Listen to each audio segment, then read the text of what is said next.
एक नुक्ता ने मुझे मुहरिम से मुजरिम बना दिया। एक नुक्ता ने मुझे मुहरिम से मुजरिम बना दिया। मैं दुआ करता रहा और वो दगा समझता रहा। एक नुक्ता ने मुझे मुहरिम से मुजरिम बना दिया। मैं दुआ करता रहा और वो दगा समझता रहा। একটা নুকতার কারণে মুহরিম হয়ে যায় মুজরিম। মিম হা রা মিম মুহরিম, এখানে খালি একটা ফুটা লাগছে, মিম জিম রা মিম মুজরিম। একটা নুকতা যদি না থাকে, হালতে ইহরামে আছে, গুনাহ খাতার টাচ নাই, কেবল তওবা কইরা কাবা ঘরে দাঁড়ায় রইছে, এখনো কোনো গুনাহ খাতা লাগে নাই, সম্মানী হয়ে গেছে।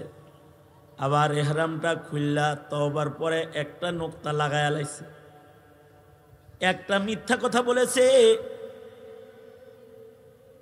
একটা কবিরা গুনার সাথে তার টাচ লেগে গেছে।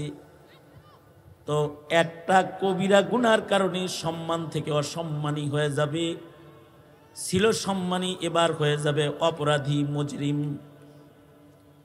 একটা নুকতার কারণে মুহরিম মুজরিম হয়, একটা নুকতার কারণে দোয়া দাগা হয়। দোয়া করা, কারোর কল্যাণ কামনা করা, আইনের উপরে একটা নুকতা লাগছে, দাগা হয়ে গেছে, অর্থ পাল্টায় গেছে, অকল্যাণ কামনা করা, ক্ষতি করা। একটা নুকতার কারণে যেমন অর্থ পাল্টায়, আকার একার রস্যিকার রস্যকারের কারণে যেমন লেখা পাল্টায়, একটা দাড়ি কমার কারণে যেমন লেখা পাল্টায়, একটা দাড়ির কারণে লেখা পাল্টায়, হুকুম পাল্টায়। লেখছে এখানে পেশাব করিবেন না,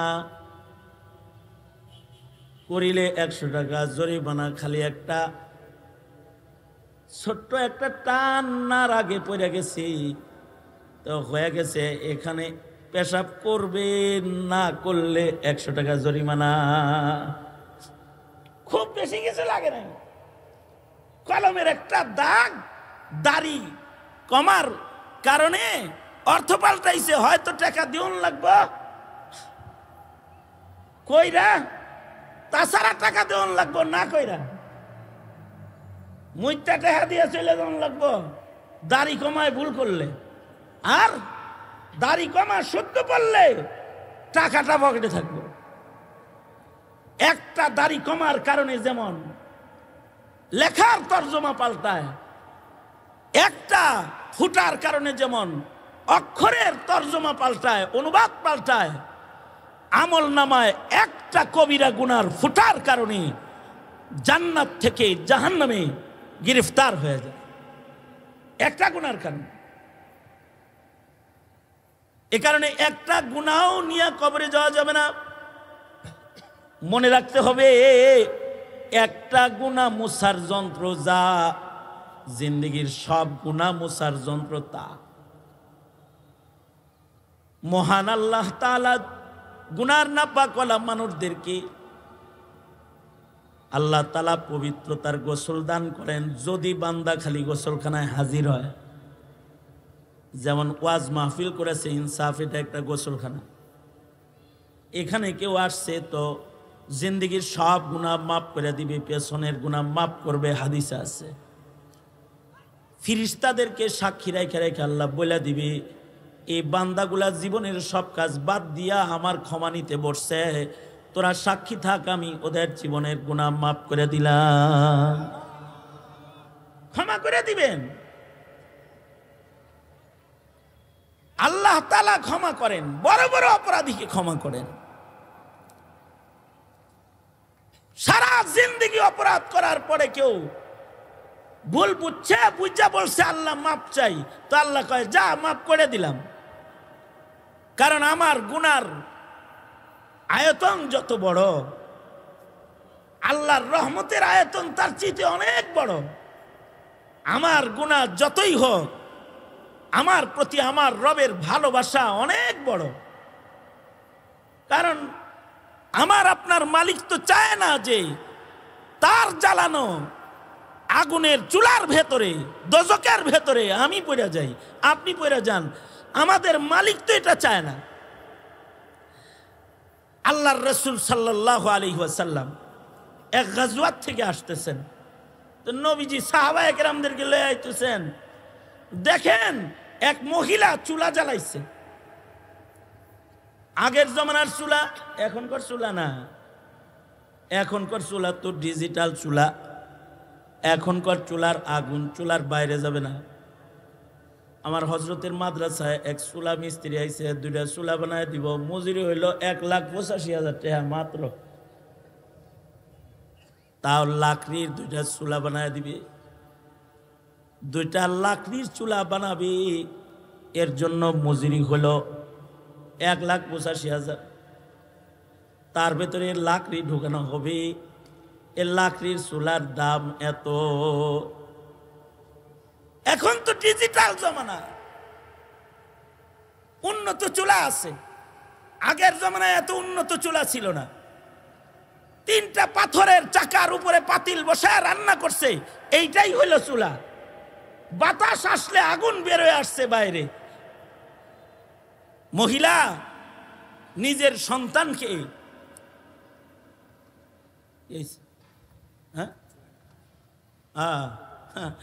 जो पानी आ गया तो तयम्मुम खत्म।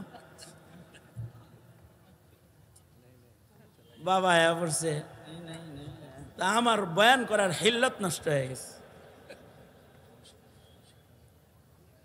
সংক্ষেপে 2টা কথা। আমি তো ছেলের মতন আদর করে আমারে সেই ছাত্র জমানার থেকে দেখভাল করেন আল্লামা জুনায়েদ আল হাবিব দামাত বরকাত। জেলখানায় যখন 2 জন একসাথে, তখন বলতেছিলেন, আব্বারে বাবা তোর জেলটা যদি হাসিনা আমারে দিয়ে দিত তাইলেও কষ্ট কম পাইতাম, তোরে জেলে আনছে দেখে কষ্ট বেশি পাইতেছে। না, আমি তো ছাত্র জমানা থেকে অসুস্থ। আল্লাহ তাআলা আমাদের মুরব্বীদের হায়াত বাড়ায় দেখ। জোরে বলেন আমিন, আরো জোরে বলেন আমিন। দেখেন আমার কথা শেষ। এই যে আল্লাহর রাসূল বলতেছেন, দেখো ওই যে মা চুলা জ্বালাইছে, কিন্তু বাচ্চাটা খেলতে দিয়ে আসে দূরে, বাচ্চা খালি মার কাছে আসে। মা চুলা জ্বালান বাদ দিয়ে আবার বাচ্চা নিয়ে দূরে যায়। কেন যায় বলো তো? মা চায় যে তার আদরের সন্তানের গায়ে বাতাসে তার হাতে জ্বালানো চুলার আগুনের কোনো ফুলকি তার সন্তানের আদরের সন্তানের গায়ে না লাগুক। আল্লাহর রাসূল বলে, মা যেমন করে নিজের হাতে জ্বালান না চুলার আগুনের ফুলকি সন্তানের গায়ে লাগতে দিতে চায় না, মহান আল্লাহ তার বান্দার গায়ে দোজকের আগুনের ফুলকি লাগতে দিতে চায় না। কারণ মার চাইতে বান্দাকে আল্লাহ তাআলা অনেক বেশি ভালোবাসেন। এ কারণে বলে, ওয়াজে যা মাফ করে দিব, মসজিদে ঢুক মাফ করে দিব, শেষ রাত্রে গোপনে আমারে বল আল্লাহ আমি মাপ চাই, মাফ করে দিব। রমজান পাইছোস মাপ চা, মাফ করে দিব। লাইলাতুল বরাত পাইছোস মাপ চা, মাফ করে দিব। লাইলাতুল কদর পাইছোস মাপ চা, মাফ করে দিব। যদি মাপ না নেস তাহলে কিন্তু ধ্বংস হয়ে যাবি। মহান আল্লাহ আমাদের গুনাহ থেকে গোসল করানোর জন্য বারবার আমাদেরকে আল্লাহর মাগফিরাতের পানি দান করেন।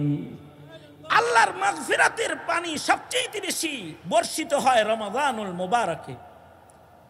মাগফিরাতের ঢেউ চলতে থাকে, সাগরে দাঁড়ায় থাকলেই হয়, গায়ে ময়লা থাকে না। রমজানে কোন রকম পৌঁছে গেলেই চলে, রহমতের ঢেউয়ে একটা গুনাহ থাকে না, গুনাহ মাফ হয়ে যায়। আর যতক্ষণ পর্যন্ত বান্দা গুনাহ মাফ না করাবে ততক্ষণ পর্যন্ত জান্নাত পাবে। সুতরাং জীবনে মাগফিরাতের দরকার। মাগফিরাতের জন্য ঘর থেকে বাইরে কেউ মাহফিল আইলেও মাগফিরাত পাওয়া যায়। বুখারী বলে, মাগফিরাতের আশায় ঘর থেকে বের হইছে, আল্লাহ 100 খুনের গুনাহ মাফ করে দিছে। আর যদি অপরাধী নিজের অপরাধ না বুঝে, সে অপরাধ থেকে ক্ষমা চাওয়ার চেষ্টা করবে না। হাসিনার মতো অপরাধ আরো করার জন্য অপরাধ লিডারের দিল্লির সেই মোদি দাদুর আঁচলের নিচে যায় বৈশা পরিকল্পনা করা শুরু করে দিবে। তখন কিন্তু মাগফিরাত নসিব হবে না। কেউ যদি মাগফিরাত পেতে চায়, তাইলে তার অপরাধ আগে তার বুঝতে হয় যে আমি অপরাধী। আর যদি মাইরা টেরা কয় আমি কি করছি, তাইলে জীবনে কোনোদিন মাগফিরাত নসিব হবে না। আমরা সবাই মরণশীল, সকলকে মৃত্যুবরণ করতে হবে। এই পৃথিবীতে কেউ থাকেনি, যারা আছে তারাও থাকতে পারবে না, যারা আসবে তারাও চিরদিন রবে না। এই পৃথিবী থেকে আমাদেরকে চলে যেতে হবে। যাওয়ার আগে যদি মাগফিরাত নিয়ে যেতে পারি তাইলে নিরাপদ। আর যারা মাগফিরাত নিল না তাদের জন্য বিপদ। নবীদের জিন্দেগিতে কোনো গুনাহ নাই, নবীরা মাসুম। নবীদের ছাড়া বাকি যত মানুষ আছে সবার জীবনেই গুনাহ আছে। নবীদেরকে আল্লাহ তাআলা আল্লাহর কুদরত দিয়ে হেফাজত করেছেন। কোনো গুনাহ নাপাকের ছোঁয়া আল্লাহর মনোনীত পয়গম্বরদের গায়ে আল্লাহ লাগতে দেন নাই। এছাড়া মানুষ যা আছে সবার জীবনে গুনাহ আছে,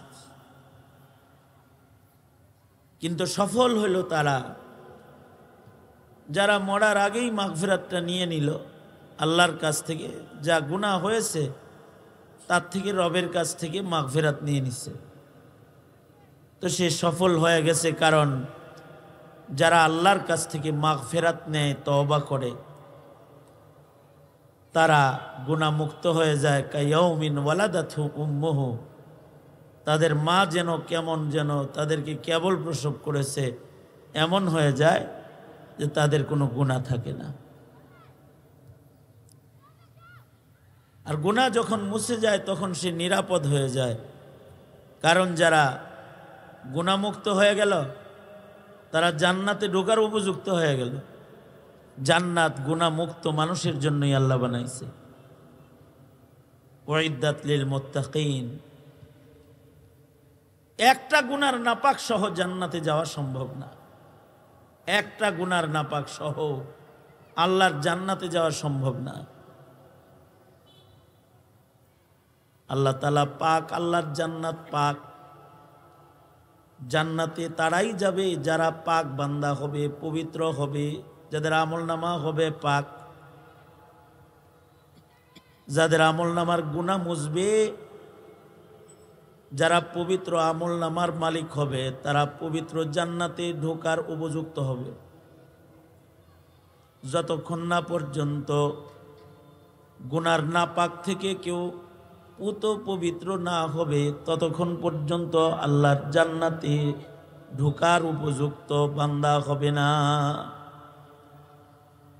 এই জন্যে বান্দাকে আল্লাহ বলেন মাগফিরাতের দিকে দৌড়াও, মাগফিরাত নাও, মাগফিরাত। এই জিনিসটা আমরা বুঝি না, কিন্তু সাহাবীরা বুঝে। সাহাবীরা বুঝছে বিদায় সাহাবীরা সবাই মাগফুর, মাগফিরাত নিছে।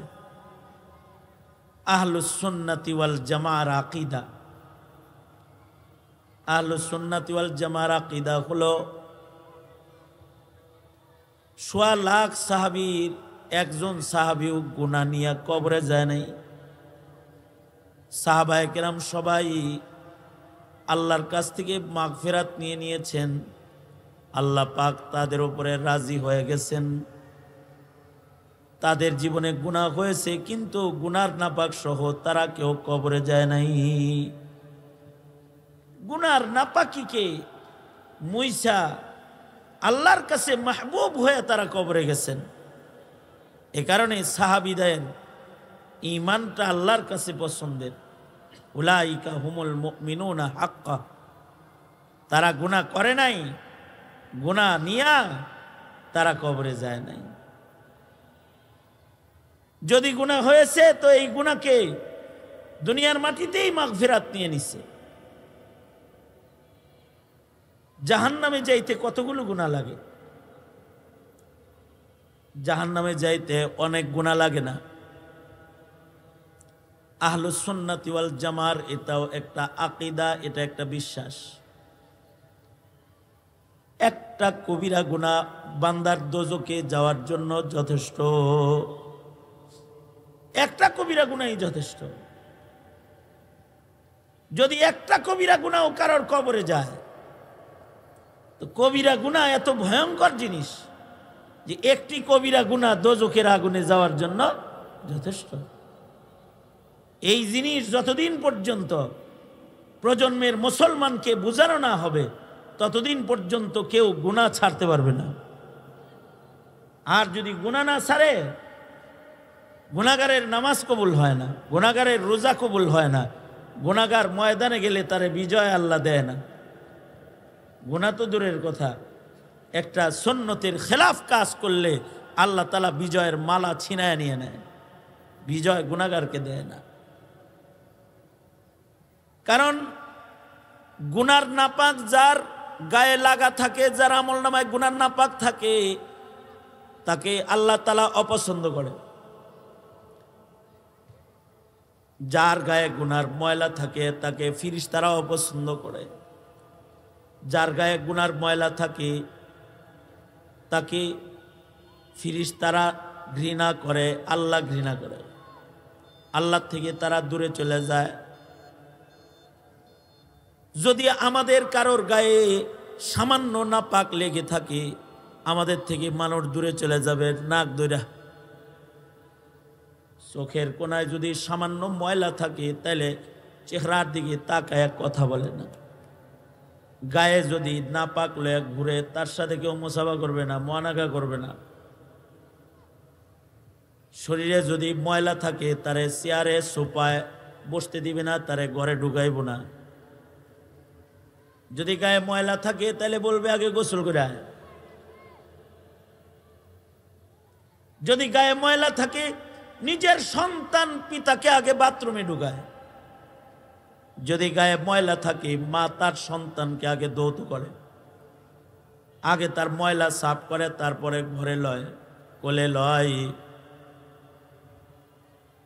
দুনিয়ার নাপাক যেমন গায়ে থাকলে মানুষ ঘৃণা করে, মানুষ কাছে জায়গা দেয় না, ঘরে জায়গা দেয় না, গুনার নাপাক যাদের সাথে থাকে তাদেরকে আল্লাহর জান্নাতের ঘরে আল্লাহ জায়গা দেয় না। তাদের সাথে আল্লাহ পাকের রহমত শামিলে হাল হয় না। তাদেরকে ফেরেশতারা মোহাব্বত করে তাদের কাছে আসে না। আর যারা পবিত্র হয়, তাদের সাথে ফেরেশতারা মুসাফা করে। সাহাবায়ে কেরামের জামাত, ১.৫ লক্ষ সাহাবীর জামাত এমন পুত পবিত্র ছিলেন,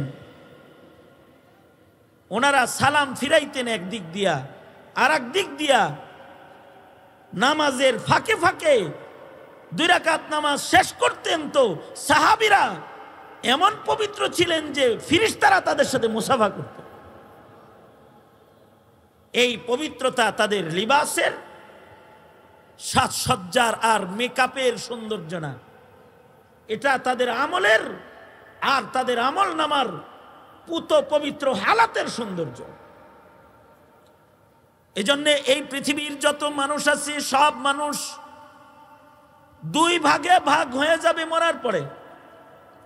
যারা পবিত্র তারা আল্লাহর জান্নাতে ঢুকে যাবে, আর যাদের গায়ে নাপাক আছে তাদেরকে আল্লাহ তাআলা ধৌত করার জায়গায় ঢুকাবে, ধৌত করার জায়গায়, ঘরে ঢুকাবে না।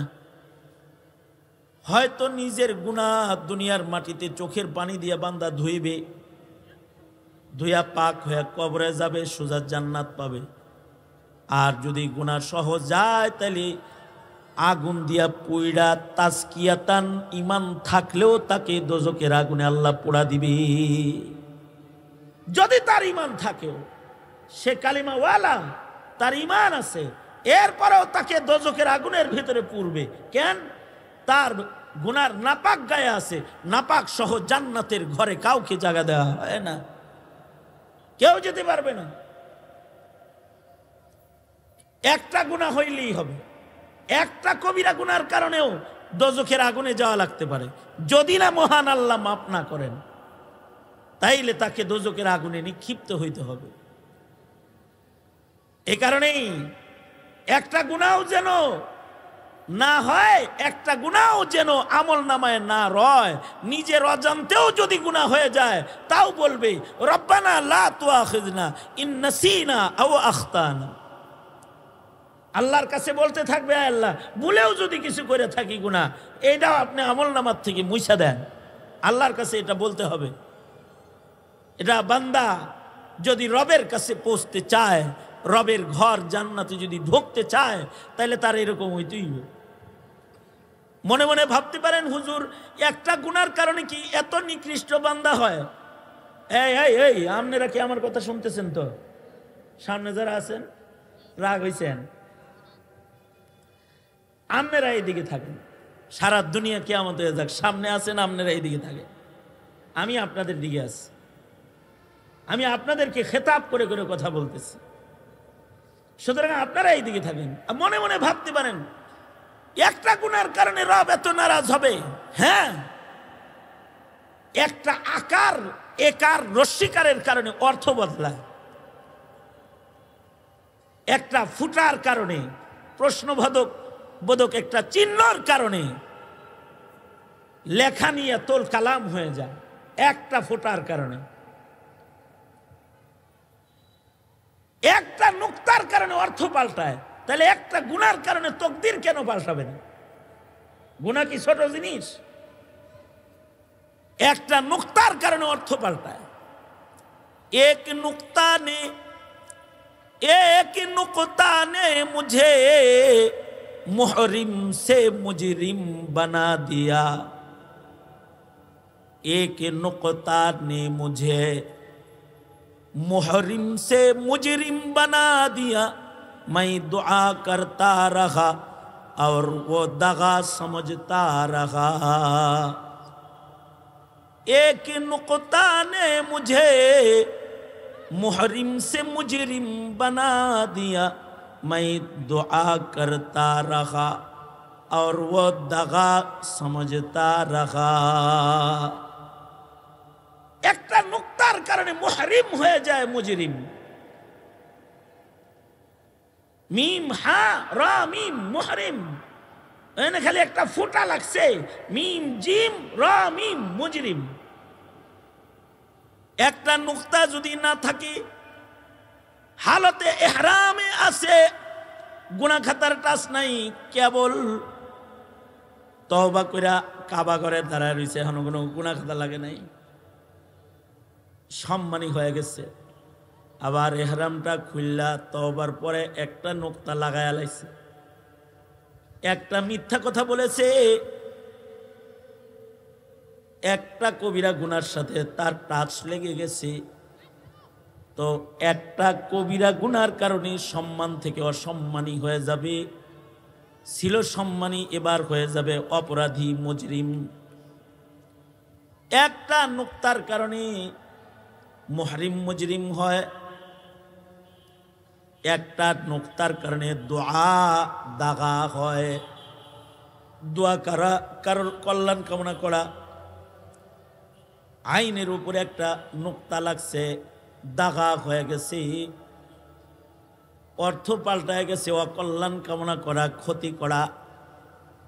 একটা নোক্তার কারণে যেমন অর্থ পাল্টায়, আকার একার রস্যিকার রস্যকারের কারণে যেমন লেখা পাল্টায়, একটা দাড়ি কমার কারণে যেমন লেখা পাল্টায়, একটা দাড়ির কারণে লেখা পাল্টায়, হুকুম পাল্টায়। লেখছে এখানে পেশাব করিবেন না, করিলে 100 টাকা জরিমানা। খালি একটা ছোট্ট একটা টান্নার আগে পড়ে গেছি, তো হয়ে গেছে এখানে পেশাব করবে না, করলে 100 টাকা জরিমানা। খুব বেশি কিছু লাগে না, কলমের একটা দাগ, দাড়ি কমার কারণে অর্থ পাল্টাইছে, হয়তো টাকা দিউন লাগবো কইরা, তাছাড়া টাকা দিউন লাগবো না কইরা, মুইটা টাকা দিয়ে চলে যাওয়ান লাগবো দাড়ি কমায় ভুল করলে, আর দাড়ি কমা শুদ্ধ পড়লে টাকাটা পকেটে থাকবো।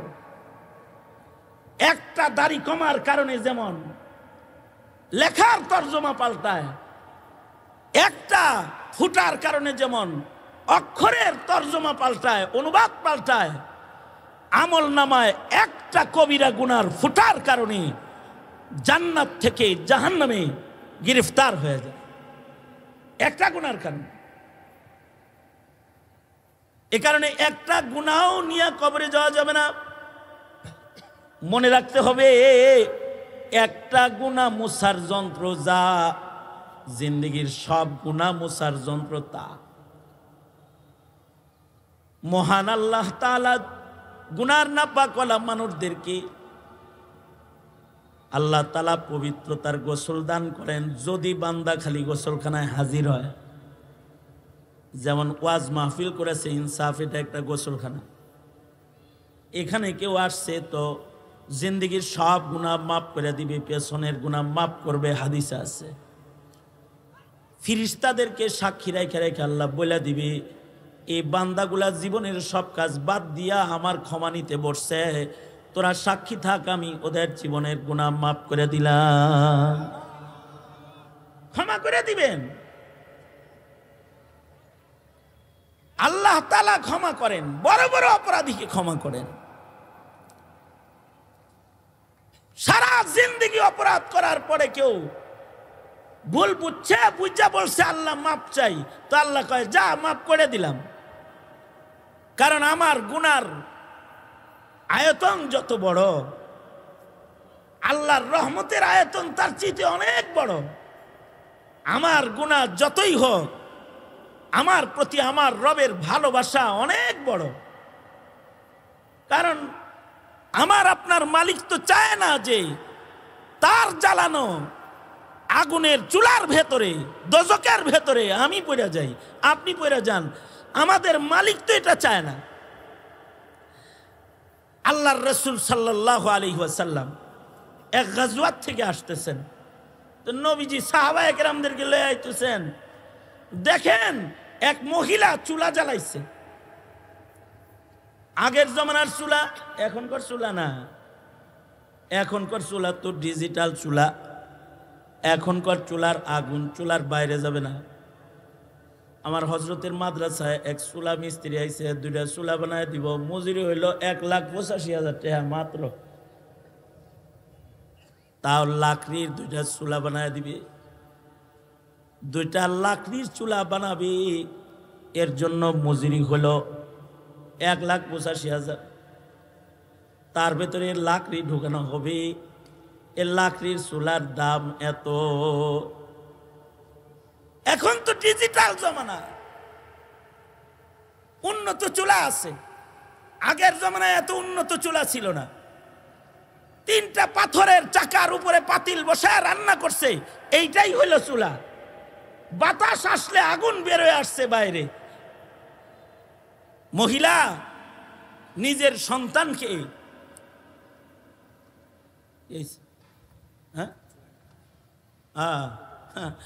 जो पानी आ गया तो तयम्मुम खत्म। बाबा आया से তা আমার বয়ান করার হিল্লত নষ্ট হয়ে গেছে। কিন্তু সংক্ষেপে 2টা কথা। আমি তো ছেলের মতন আদর করে আমারে সেই ছাত্র জমানার থেকে দেখভাল করেন আল্লামা জুনায়েদ আল হাবিব দামাত বরকাত। জেলখানায় যখন 2 জন একসাথে, তখন বলতেছিলেন, আব্বারে বাবা, তোর জেলটা যদি হাসিনা আমারে দিয়ে দিত তাইলেও কষ্ট কম পাইতাম, তোরে জেলে আনছে দেখে কষ্ট বেশি পাইতেছে। না, আমি তো ছাত্র জমানা থেকে অসুস্থ। আল্লাহ তাআলা আমাদের মুরব্বীদের হায়াত বাড়ায় দেখ। জোরে বলেন আমিন, আরো জোরে বলেন আমিন। দেখেন আমার কথা শেষ। এই যে আল্লাহর রাসূল বলতেছেন, দেখো ওই যে মা চুলা জ্বালাইছে, কিন্তু বাচ্চাটা খেলতে দিয়ে আসে দূরে, বাচ্চা খালি মার কাছে আসে, মা চুলা জ্বালান বাদ দিয়ে আবার বাচ্চা নিয়ে দূরে যায়। কেন যায় বলো তো? মা চায় যে তার আদরের সন্তানের গায়ে বাতাসে তার হাতে জ্বালানো চুলার আগুনের কোনো ফুলকি তার সন্তানের আদরের সন্তানের গায়ে না লাগুক। আল্লাহর রাসূল বলে, মা যেমন করে নিজের হাতে জ্বালান না চুলার আগুনের ফুলকি সন্তানের গায়ে লাগতে দিতে চায় না, মহান আল্লাহ তার বান্দার গায়ে দোজকের আগুনের ফুলকি লাগতে দিতে চায় না। কারণ মার চাইতে বান্দাকে আল্লাহ তাআলা অনেক বেশি ভালোবাসেন। এ কারণে বলে, ওয়াজে যা মাফ করে দিব, মসজিদে ঢুক মাফ করে দিব, শেষ রাত্রে গোপনে আমারে বল আল্লাহ আমি মাপ চাই, মাফ করে দিব। রমজান পাইছোস মাপ চা, মাফ করে দিব। লাইলাতুল বরাত পাইছোস মাপ চা, মাফ করে দিব। লাইলাতুল কদর পাইছোস মাপ চা, মাফ করে দিব। যদি মাপ না নেস তাহলে কিন্তু ধ্বংস হয়ে যাবি। মহান আল্লাহ আমাদের গুনাহ থেকে গোসল করানোর জন্য বারবার আমাদেরকে আল্লাহর মাগফিরাতের পানি দান করেন। আল্লাহর মাগফিরাতের পানি সবচেয়ে বেশি বর্ষিত হয় রমাদানুল মুবারকে। মাগফিরাতের ঢেউ চলতে থাকে, সাগরে দাঁড়ায় থাকলেই হয়, গায়ে ময়লা থাকে না। রমজানে কোন রকম পৌঁছে গেলেই চলে, রহমতের ঢেউয়ে একটা গুনাহ থাকে না, গুনাহ মাফ হয়ে যায়। আর যতক্ষণ পর্যন্ত বান্দা গুনাহ মাফ না করাবে ততক্ষণ পর্যন্ত জান্নাত পাবে। সুতরাং জীবনে মাগফিরাতের দরকার। মাগফিরাতের জন্য ঘর থেকে বাইরে কেউ মাহফিল আইলেও মাগফিরাত পাওয়া যায়। বুখারী বলে, মাগফিরাতের আশায় ঘর থেকে বের হইছে, আল্লাহ 100 খুনের গুনাহ মাফ করে দিছে। আর যদি অপরাধী নিজের অপরাধ না বুঝে, সে অপরাধ থেকে ক্ষমা চাওয়ার চেষ্টা করবে না। হাসিনার মতো অপরাধ আরো করার জন্য অপরাধ লিডারের দিল্লির সেই মোদি দাদুর আঁচলের নিচে যায় বৈশা পরিকল্পনা করা শুরু করে দিবে। তখন কিন্তু মাগফিরাত নসিব হবে না। কেউ যদি মাগফিরাত পেতে চায় তাইলে তার অপরাধ আগে তার বুঝতে হয় যে আমি অপরাধী। আর যদি মাইরা টেরা কয় আমি কি করছি, তাইলে জীবনে কোনোদিন মাগফিরাত নসিব হবে না। সুতরাং ওই গ্রুপে কেউ যায় না যে মাগফিরাত নসিব হয় না। ওই কাম করো যাতে মাগফিরাত নসিব হয়, ওই আমল করো যাতে মাগফিরাত পাওয়া যায়। এমনকি ওই রাজনীতি করো যে রাজনীতি করলে মাগফিরাত পাওয়া যায়। জুলুমের রাজনীতি করবা না, অত্যাচারের রাজনীতি করবা না, নাপাক রাজনীতি করবা না। জিন্দিগিটার বড় দাম, ফুরায় গেলে আর আসবে না। নাপাক নিয়ে কবরে যাওয়া যাবে না। বাস আল্লাহ তাআলা আমাদেরকে পবিত্র হয়ে কবরে যাওয়ার তৌফিক দান করুন, আমিন বলেন। আল্লাহ তাআলা রমাদানুল মুবারকের মাগফিরাত আমাদের নসিব করেন, আমিন। ওয়া আখিরু দাওয়ানা আলহামদুলিল্লাহি রাব্বিল আলামিন। আসসালামু আলাইকুম ওয়া রাহমাতুল্লাহি ওয়া বারাকাতুহু।